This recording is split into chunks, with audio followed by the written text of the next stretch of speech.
ચાલો હવે આપણે સ્વાધ્યાય 9.3 નો ત્રીજો દાખલો જોઈશું.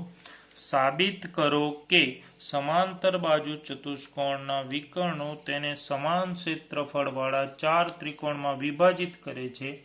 જો અહીંયા એક સમાંતર બાજુ ચતુષ્કોણ દોરેલું છે એ બી સી ડી અને એના બે વિકર્ણો એ સી અને બીડી ઓમાં દુભાગે છે.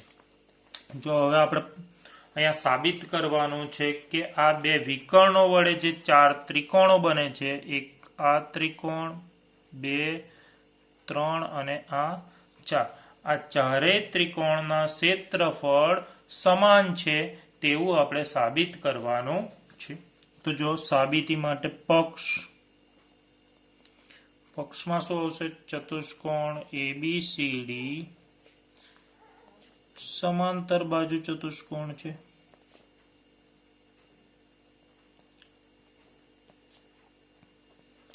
હવે સમાંતર બાજુ ચતુષ્કોણ હોય તો તેના વિકર્ણો એકબીજાને દુભાગે છે. દુભાગે એટલે સરખા ભાગ કરે છે. જો આ બીડી વિકર્ણ ઓમાં દુભાગે છે એટલે ઓબી અને ઓડી આ બંને સરખા થાય. એ જ રીતે અહીંયા એઓ અને ઓસી આ બંને સરખા થાય. તો આપણે અહીંયા લખી લઈએ કે ઓબી બરાબર ઓડી અને ઓસી બરાબર ઓએ. આટલી વસ્તુ આપણને પક્ષમાં આપેલી છે. સાધ્ય આપણે સાબિત કરવાનું છે. તે સાધ્યમાં શું આવશે? તો કે આપણે આ ચારેય ત્રિકોણના ક્ષેત્રફળ સરખા બતાવવાના છે. તો એરિયા ઓફ AOB બરાબર એરિયા ઓફ BOC બરાબર એરિયા ઓફ COD બરાબર એરિયા ઓફ AOD. આ આપણે સાબિત કરવાનું છે. હવે અહીંયા સાબિતીની શરૂઆત આપણે સાબિતી ચાલુ કરીએ. જો સાબિતી, જો અહીંયા આપણે આ ત્રિકોણ લઈએ, ત્રિકોણ ABC. હવે ABC માં આ OB છે એ આ ABC ની શું થશે? મધ્યગા થશે. તો આપણે અહીંયા લખીએ કે ત્રિકોણ ABC માં OB મધ્યગા છે.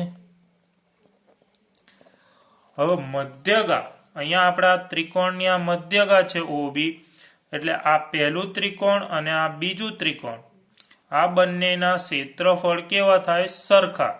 મધ્યગા શું કરે છે? તો કે બે સરખા ત્રિકોણમાં વિભાજિત કરે છે.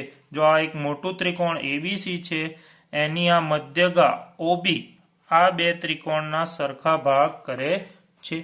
માટે અહીંયા શું લખાશે? તો કે એરિયા ઓફ AOB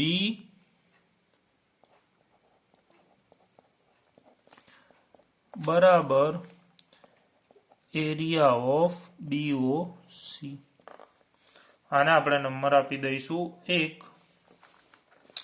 હવે આપણે આ બીજો ત્રિકોણ લઈએ કે ત્રિકોણ BCD. ત્રિકોણ BCD માં હવે જો અહીંયા BCD માં ત્રિકોણ BCD માં આ OC છે. OC એ ત્રિકોણ BCD ની મધ્યગા થશે. જો અહીંયા બે ભાગ સરખા છે OB અને OD, એટલે અહીંયા આપણે લખીશું કે ત્રિકોણ BCD માં OC મધ્યગા છે.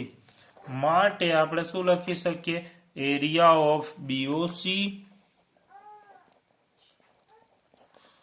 બરાબર એરિયા ઓફ COD.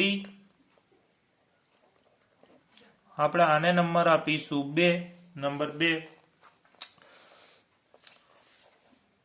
હવે એ જ રીતે અહીંયા આપણે આ ત્રિકોણ લઈએ ACD. ત્રિકોણ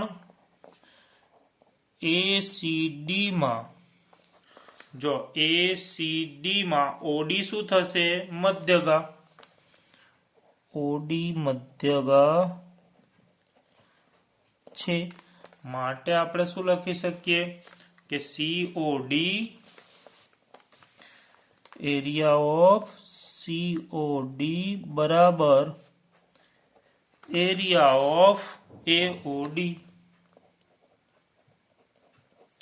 આને આપણે નંબર આપીએ 3. તો સમીકરણ 1, 2 અને 3 પરથી સમીકરણ 1, 2 અને 3 પરથી જો એકમાં શું આપેલું છે એરિયા ઓફ AOB બરાબર એરિયા ઓફ BOC અને સમીકરણ 3 માં જો BOC બરાબર તો શું છે એરિયા ઓફ COD, તો અહીંયા BOC ની જગ્યાએ BOC બરાબર હું શું લખું એરિયા ઓફ COD. હવે જો સમીકરણ 3 માં એરિયા ઓફ COD બરાબર તો શું છે એરિયા ઓફ AOD, તો અહીંયા એરિયા ઓફ COD બરાબર એરિયા ઓફ AOD. બસ આજ આપણે સાબિત કરવાનું હતું કે ચારેય ત્રિકોણનું ક્ષેત્રફળ કેવું છે સરખું. પ્રૂફ. ચાલો નેક્સ્ટ ક્વેશ્ચન. ચોથું ક્વેશ્ચન. બે ત્રિકોણ ABC અને ABD સમાન પાયા AB પર આવેલા છે. જો AB એ રેખાખંડ CD ને O બિંદુએ દુભાગે તો સાબિત કરો કે એરિયા ઓફ ABC બરાબર એરિયા ઓફ ABD. જો આ આકૃતિ તમારી ચોપડીમાં આપેલી છે બરાબર. અહીંયા આપણે પક્ષ સાધ્યથી શરૂઆત કરીએ. પક્ષમાં આવશે બે ત્રિકોણ ABC અને ABD આપેલા છે. ત્રિકોણ ABC અને ત્રિકોણ ABD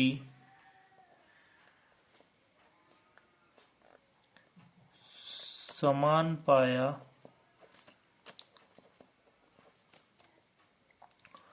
AB પર આવેલા છે.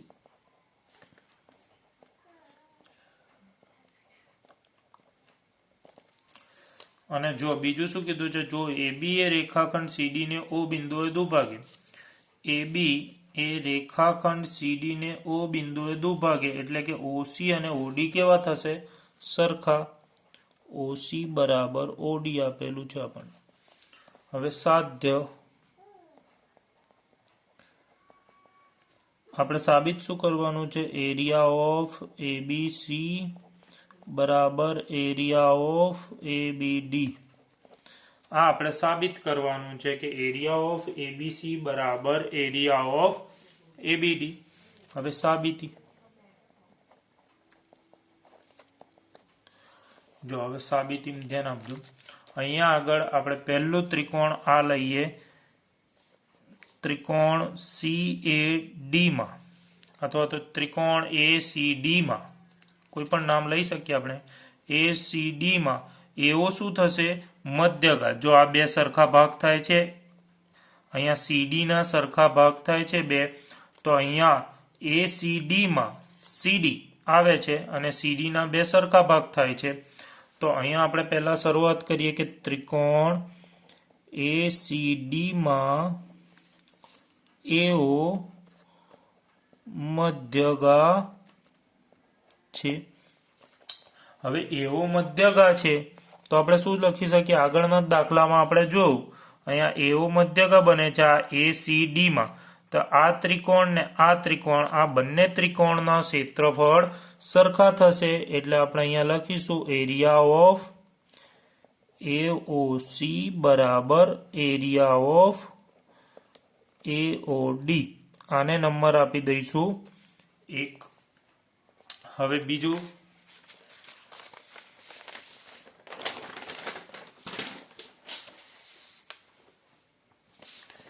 જો હવે આપણે બીજા ત્રિકોણમાં જોઈએ.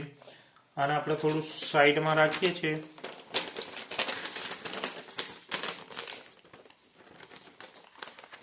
જો અહીંયા આગળ બીજા ત્રિકોણમાં હવે આપણે આ બીજું ત્રિકોણ લઈશું CBD. અહીંયા ત્રિકોણ CBD લઈએ.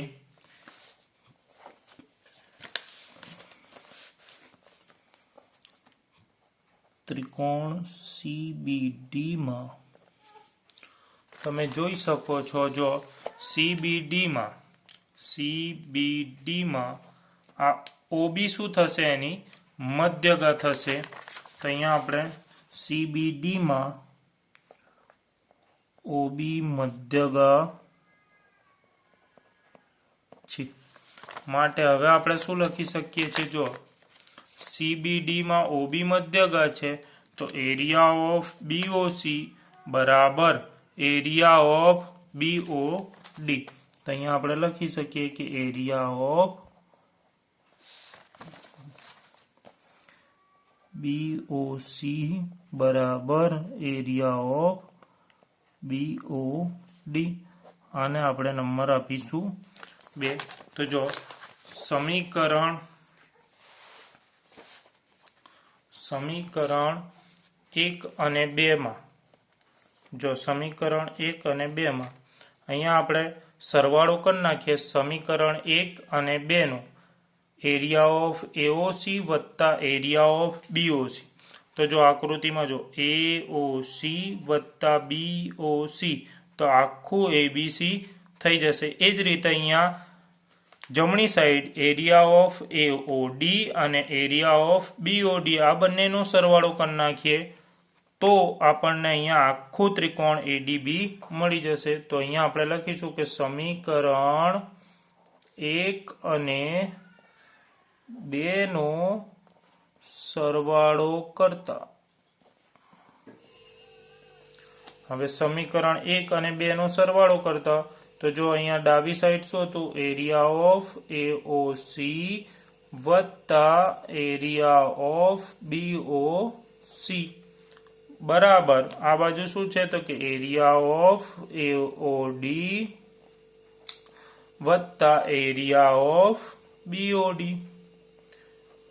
જો આપણે આકૃતિમાં જોઈ શકીએ છીએ કે AOC વત્તા BOC બરાબર તો શું થાય છે, આખું આ બંનેનો સરવાળો કરીએ તો આખું શું બને છે, ABC. તો એરિયા ઓફ ABC બરાબર અહીંયા જો AOD અને BOD બંનેનો સરવાળો કરીએ તો એરિયા ઓફ ABD, જે આપણે સાબિત કરવાનું હતું. ચાલો હવે આપણે દાખલા નંબર 7 જોઈશું. જો ત્રિકોણ ABC ની બાજુઓ AB અને AC પર બિંદુઓ D અને E એવી રીતે આવેલા છે જેથી એરિયા ઓફ DBC બરાબર એરિયા ઓફ EBC થાય તો સાબિત કરો કે DE સમાંતર BC. જો અહીંયા ત્રિકોણ ABC આપેલું છે અને D અને E એવા બિંદુઓ છે, એક AB પર D બિંદુ આવેલું છે ને AC પર E બિંદુ આવેલું છે. હવે જેનાથી DBC, તો અહીંયા DB અને C આપણે જોડવાનું છે, D થી C આપણે જોડી દેવાનું, તો અહીંયા DBC બનશે અને અહીંયા E થી B જોડી દેવાનું જેનાથી આપણે EBC મળશે. હવે અહીંયા આપણે સાબિત કરવાનું છે DE સમાંતર BC. હવે જે આપેલું છે એ લખી નાખીએ પક્ષમાં. પક્ષમાં શું આપેલું છે તો કે ત્રિકોણ ABC ની બાજુ AB અને AC પર બિંદુ D અને E આવેલા છે. અને બીજું આપણને શું આપ્યું છે, એરિયા ઓફ DBC બરાબર એરિયા ઓફ EBC આ આપણને આપેલું છે. હવે આપણે સાબિત કરવાનું છે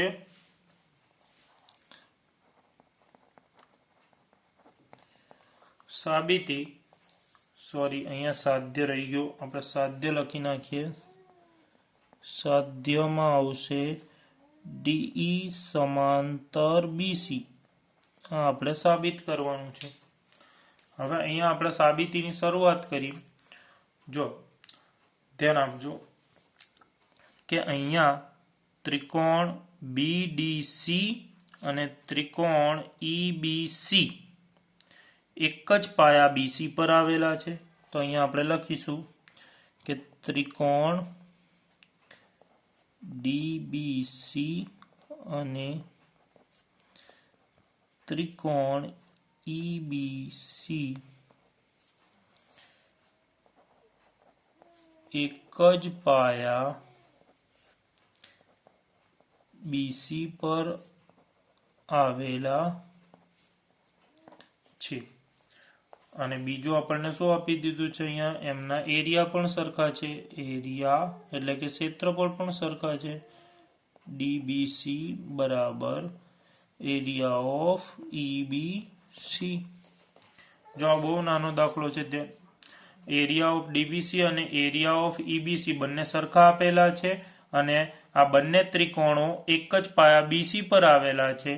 જ્યારે આવું થાય ત્યારે જે બે રેખાઓની વચ્ચે આ બે ત્રિકોણો આવેલા હોય તે બે રેખાઓ પણ સમાંતર થાય. તો અહીંયા આપણે લખીશું કે ત્રિકોણ ડીબીસી અને ત્રિકોણ ઈબીસી એક જ પાયા બીસી પર આવેલા છે અને તેમનું ક્ષેત્રફળ સમાન છે. તેથી તે બંને ત્રિકોણો જે બે રેખાઓની